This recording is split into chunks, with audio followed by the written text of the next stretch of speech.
Welcome to the dub Guru channel. दोस्तों, आज मैंने पेशावर ज़ल्मी की शर्ट पहनी हुई है, लेकिन मैं इसका सपोर्टर नहीं हूँ। मैं इस्लामाबाद यूनाइटेड का सपोर्टर हूँ। आज हम यहाँ पे नहाने के लिए आए। बहुत खूबसूरत जगह है और यहाँ पे मेरे साथ कुछ दोस्त मौजूद हैं जिनको मैंने पानी के ऊपर फ्लोट करना सिखाया है।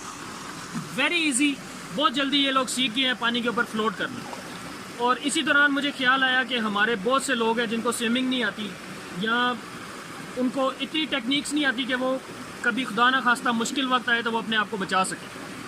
तो इसलिए मैं आपके लिए एक छोटा सा ट्यूटोरियल बना रहा हूँ कि how to float on the water. दोस्तों, सबसे पहले आपने कोशिश करनी है कि आपने अपना जो बॉडी है उसको स्ट्रेच करना है। जितना आप बॉडी को स्ट्रेच करेंगे उतना ही आप पानी के ऊपर इजीली फ्लोट कर सकेंगे। अब मैं आपको दिखाता हूँ कैसे।